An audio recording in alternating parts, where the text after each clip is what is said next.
We're going to review our goal kicks today and really helping to provide our players with a better understanding of how we want to play out of the back and get ourselves up into the midfield and obviously attempt to score is always going to be the objective.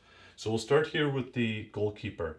When the ball has gone out of bounds for a goal kick, we're going to encourage our goalkeeper to actually keep the ball in their hands for a little bit longer before they decide which placement on the box or in the box where they're going to place it. They don't need to place it right down the middle, although they may attempt to as they feel comfortable with their passing, okay? So they'll hold it in their hands a little bit longer till they've determined which side do I want to play to. They're going to be asked to bring the ball to that side, place it on the ground, and make that pass from a shorter distance so that the other team gets less time to adjust themselves, okay?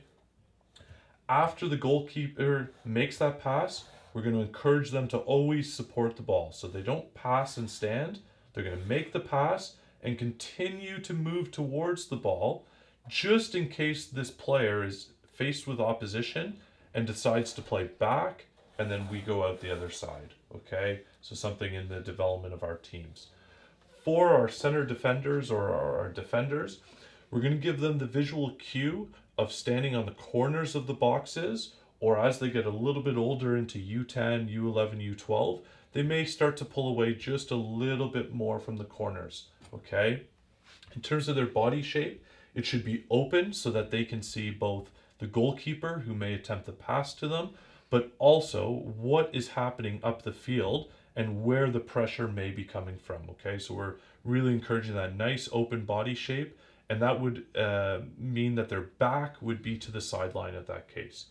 As the ball shifts and they receive it in that sort of open position, like so, now we're going to start thinking about the movement of the other players. So as the ball shifts to this side and this player has received it, again, we're going to encourage the goalkeeper to support ball side. We're going to definitely encourage the other center defender to move towards the middle. Okay, and again, if they decided to attempt to swing the ball back, it would go into the goalkeeper, slide it this way, and back out the other direction.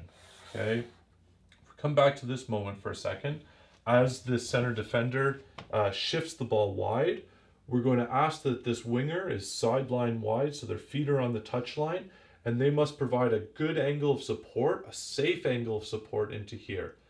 Once that player has touched it, and the retreat line, so these red dots here signifying the retreat line, the red team may attempt to apply pressure onto our team. So it's very important that we have clear and direct options available. So we've asked this winger to move sideline wide.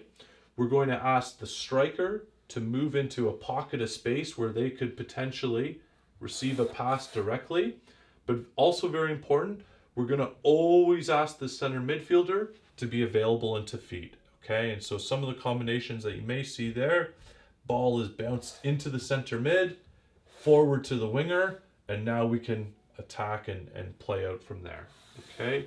Some other combinations that may happen, okay, off our goal kick would also be the possibility that our center midfielder, they do not need to start on this side of the retreat line. They may start on this side, okay? Goalkeeper may decide to play directly into them, okay? As they do, they're more likely going to have their back turned to this player, and if so, they may bounce it back here, okay? If they're a player, the center midfielder, that's very comfortable on the ball, they may actually even drop into this space and receive it facing forward. And so now from a playmaking perspective, they can carry the ball forward, okay? And more likely, we're going to ask them to make a forward pass to relieve pressure from our defending third and attempt to break into the middle third, okay?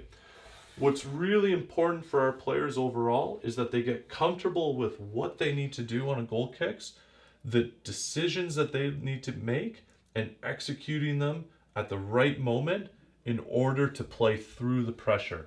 If they do, they'll be able to quickly break through the other team and get lots of attempts on goal.